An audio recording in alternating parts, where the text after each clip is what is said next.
Bad times make strong men. Strong men make good times. Good times make weak men. Weak men make bad times. We're in that cycle.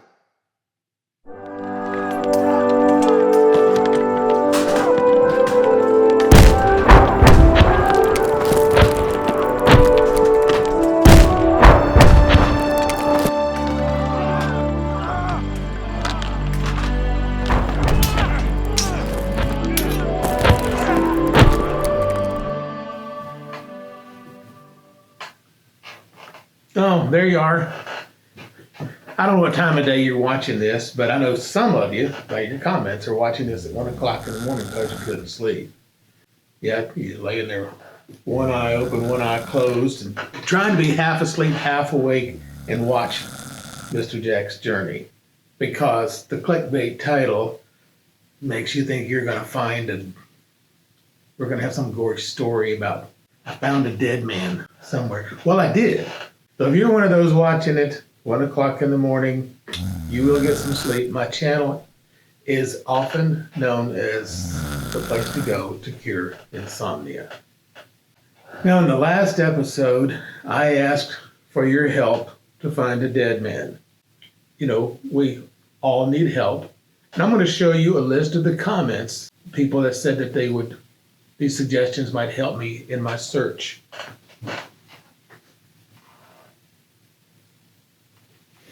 Oh, okay. Moving right along. There are no comments. But I do need help. You know why I know I need help? Because my wife says I do. My kids say I do. My mama says I need help. My siblings say I need help, and my therapist, my shrink. Our country needs help. And in a roundabout way, I'm hoping that these episodes are going to encourage people to stay the course. You know, it's been said that those who don't learn from the past are doomed to repeat it. They are doomed to repeat it. They are doomed to repeat it. Having read through information about other republics in the past, you can see that it's true. There are certain patterns, and I fear that our country has fallen into the same pattern. Republics don't last. Bad times make strong men. Strong men make good times. Good times make weak men. Weak men make bad times. We're in that cycle.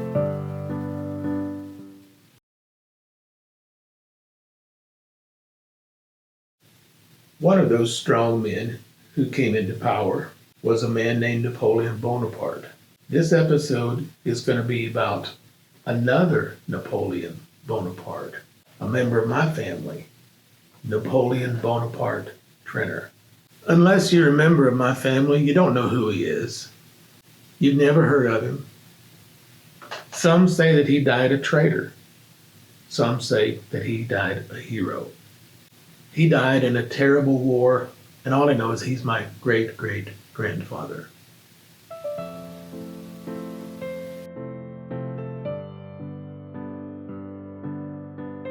He was born in 1830, about 7 o'clock in the morning in Sinking Creek, Virginia. This is where the family farm was, about a 3,000-acre farm. His granddaddy founded that farm. He's buried there. His daddy is buried there. Now, Napoleon Bonaparte Trenner is not going to be buried there. At 16 years of age, he ran away from home. I find him when he's about 27 or 28 down in West Point, Mississippi, purchasing a printing press. And that was in 1857. 1859, he married Annis Almadea, whatever her last name was, I forget. They set up housekeeping. She had a baby. That baby died. They would not have another child until about the middle of the Civil War, when he had a leave of absence. Got the little woman with child, you know. In 1860, he volunteered for the 3rd Mississippi Regiment. He was a soldier of the Confederate States of America, and for more than 3 years he traversed Mississippi and Tennessee, engaging with the enemy, those Yanks from up north. Well, his adopted hometown of West Point, Mississippi is in northeast Mississippi. And down the road from that, you're going to find Prairie, Mississippi. You're going to find Egypt, Mississippi. You're going to find Okolona. This area was one of the breadbaskets of the South. The South was dependent upon this area for its rich agriculture. They depended on this area of Mississippi for food. Well, after the siege of Vicksburg, Sherman ordered the destruction of northeast Mississippi. The towns were looted, they were burned. The wells were poisoned, millions of bushels of corn were destroyed. Animals that could not be conscripted into the Union service were killed. During one of these skirmishes in Oklahoma, Mississippi, Nathan Bedford Forrest's younger brother, Jeffrey, received a mortal wound. I guess Nathan Bedford Forrest arrived in time to hold his little brother as he passed away. Now, I've not found any documentation that my great-great-grandfather or the 3rd Mississippi Regiment was involved in any of that. I'm just relating that because it was close to his hometown. Late in the summer of 1864, the 3rd Mississippi Regiment, now a part of the Army of Tennessee, followed their general, John Bell Hood, to Atlanta. This was a valiant attempt to lure Sherman away from the march that he was making. Well, they were unsuccessful, so they made their way back to Florence, Alabama. And John Bell Hood, against the advice of some of his superiors, decided he would just win the war. He'd just run on, he was in Florence, Alabama, he'd just run on up to Nashville, going up from there to Cincinnati, then turn right, so to speak, go east. And there he would end up, hopefully in Washington, D.C., and win the war. Traveling north from Florence, he encountered a lot of opposition. The northern and the southern armies were racing side by side up I-65, if you would. They came up through Pulaski, Tennessee. They came up through Columbia, Tennessee, Spring Hill, Tennessee, which is just down the road from here. And I think I pause to think that my great-great-grandfather was walking this entire distance, which takes me about an hour and a half by car. As I said, the two armies were racing side by side, trying to get to Nashville. Well, to get to Nashville, they had to come to Franklin. The Yanks got here first, 8 o'clock in the morning, I think. The Yanks had already been here, so they already had cannons set up.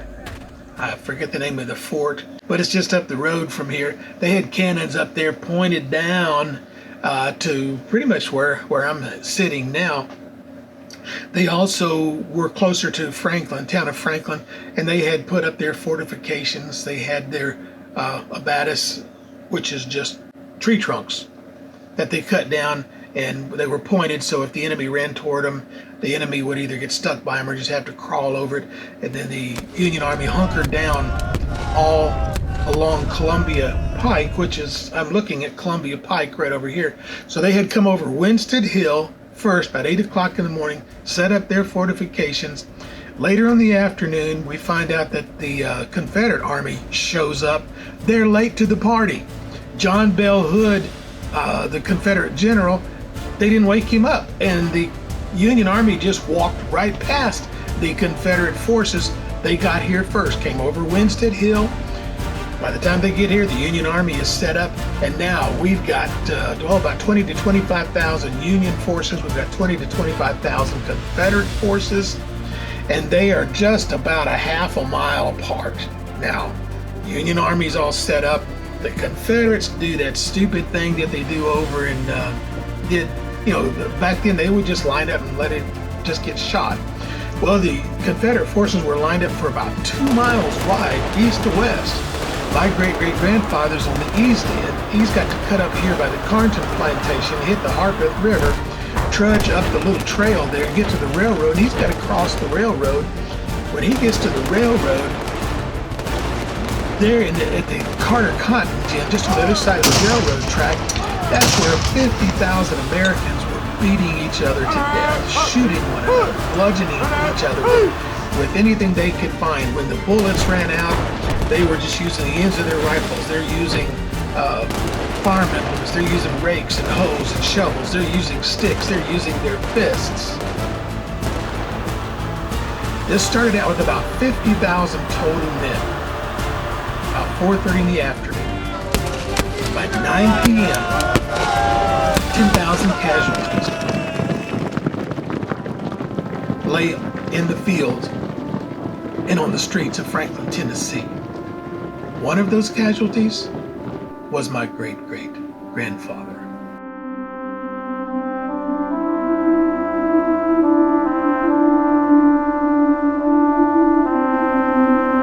The journey that I'm on is to discover more about him, but not just for that.